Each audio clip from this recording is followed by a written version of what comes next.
Study says 3/4 of all moms in the U.S. are now struggling with some degree of mental health issues. The study published yesterday by Columbia University looked at nearly 200,000 moms over a 7-year period. What did they find? Well, only 25% reported excellent mental health. That's down from 38% in 2016. Joining us now to discuss this and so much more is Dr. Renee Exelberg. She's a psychologist, author, professor, and health media commentator joining us right here on the Fox 5 Live Zone. Dr. Exelberg, always good to see you. Welcome to the show. Good morning, Guy. So let's jump into this. This study showed a number of things. It also showed declines in physical health among U.S. moms, especially those who were single, younger, less educated, and whose children were multiracial or uninsured. The bottom line is that moms are stressed out, and they're stressed out like never before. Yes, they are. I mean, we want to look at the overall mental health in general. We know that there's a loneliness epidemic. We know that children are really experiencing strikingly high levels of mental illness. So we want to look in terms of gender. The disparity between mental health really starts to begin around adolescence. Adolescent girls have a preponderance of mental health issues in comparison to boys. So that starts around adolescence, and that major depression continues. When we think about childbearing years, our Gen Z women are carrying the highest rate of depression right now, and those are the same people who are pregnant. The greatest indicator for a child's mental health, believe it or not, is the mother's. The mother is considered the primary caregiver when we think about even the experience of breastfeeding. The child is looking at the parent as a reflection of themselves. And so a mother's mental health is critical for a child's well-being, as is the father's, but particularly the mother's, because we know that more women are staying home with the child. Yeah, one of the things this study also found is that never before have we seen so many children actually suffer from mental health issues. As a result, mom stresses out. So that's what it's equated to, if you will, or aligned with, I should say. It's mom stressing out over their children also having these mental health issues. Is that not correct? Absolutely. We want to think still about the disparity between men and women's income. Women are still earning about 84 cents for every dollar. And so when we think about if there are two people working in the home, if one has to stay home because a child is sick, it's often the mother. Women are also known as internalizers. When they're experiencing stress or anything that's adversarial, they often internalize, which creates anxiety and often mood disorders or depression. Men are thought to externalize, so we often see more outside or aggressive behaviors, which sometimes might not lend itself to thinking that it's depression. And so women are often thinking a lot about their children. They're also taking in the mental health issues, as you said, of their children that they're experiencing. We know that so many children are experiencing depression because of social media, because of cyberbullying. And so they're coming home and they're talking about these issues. And sometimes even if they're not talking about them, the mothers in particular, as well as the fathers, but particularly the mothers, are internalizing the stress. I once had somebody say to me, "You're only as happy as your least happy child." And that really hit home because it's true. I literally just got off the session, a Zoom session, right before I logged on with a young mother who was talking about how her younger child isn't eating and her older child is depressed, and this one's not doing well in school, and she also has to take care of her elderly parent. And so there's so many things that moms in particular are worrying about and internalizing, which of course really affects their own mental health. Yeah, one of the things you made mention of is focusing on an elderly family member.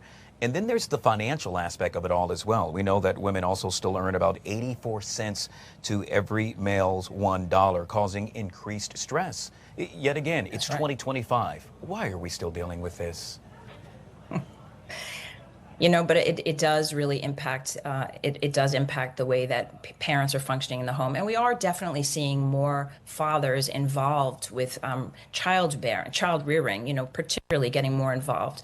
But I do think that so much of the emotional turmoil is still landing on women. We also want to think about, postpartum depression. It's still anywhere from 12 to 15%. So sometimes women are starting off with their young children at home, their babies at home, feeling depression. And that that can certainly carry out. Women are often experiencing hormonal disruptions that men might not experience, and that begins also in adolescence. They're experiencing, societal pressures, and as I said earlier, also often taking care of elderly relatives. So that is a lot of stress. Yeah. So one of the things that I try to do, or at least using this platform, is to fix it. And I know I don't have all of the answers, and perhaps nor do you, but that we will attempt to do just that. And with that being said, what is it that we can do? What is it that moms can do that are dealing with these mental health issues that can help alleviate this pain of what they're going through? Absolutely. I think that in general, there are so many things that we can be doing for mental health. We want to start with screenings. We also want to make mental health more accessible. Right now, there's a lot of waiting time for mental health because there's a shortage. So we want to make mental health more accessible. There should also be screenings with, internists and OBGYNs when women are going through their pregnancies. We want to really be on the lookout for postpartum depression. We want to start mental health education programs much earlier in school to give children tools where they can learn mindfulness and stress reduction and really be much more aware of their emotions. We also want to talk about gender differences, and there's a lot to do in terms of bringing men into more of an arena where they feel more comfortable talking about their emotions. So, there can be more shared distribution of emotions in general. I also think that it's important that when children are leaning perhaps on a mother, that the father is brought in to also become an emotional person.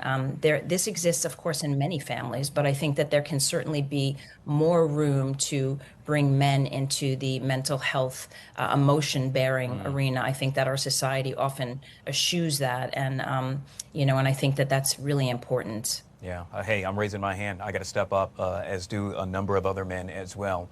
Dr. Exelberg, I'm curious with regard to the good old friend. I'm old school. And so would it be right to say that moms can reach out to perhaps a best friend to have a conversation about this where there is no judgment? Would that help as well? Absolutely. I think whenever we're experiencing something, we always want to go to our loved ones to seek support. Women in general often will seek out more support than men. It's really important to go to support groups. There are a lot of support groups for young mothers. But I think that in general, even talking to your peers about the stresses that you're experiencing, we're living in a highly stressful time. Most of the humans that are living today are experiencing a lot of anxiety due to, politics and healthcare and so much of the tumult that's going on in the world. And so I think that we can all lessen our load and our burden when we share our concerns with other people. Absolutely. And then we always want to think, of course, about the things that we can do to impact positively our mental health, which is exercise, good nutrition, get sleep, sunlight, human touch, prayer, if that's something that is meaningful to you. But all of these things can dramatically improve our mental health. Yeah, it's that sunlight thing for me. Gosh, it always makes a big difference. For those, yet again, that are just learning about this, 3/4 of all moms in the U.S. now struggling with some degree of mental health issues. It's real and it's happening, and I'm so glad we're addressing it right here on the Fox 5 Live Zone. Yet again, we have been speaking with Dr. Renee Exelberg. Folks that want to find out more information about you, Dr. Exelberg, how would one go about to do so? I'm at the Metamorphosis Center for Physical and Psychological Change. Good stuff. Always good to see you, ma'am. Thank you so much for coming on the show. Thank you, Guy. You got it.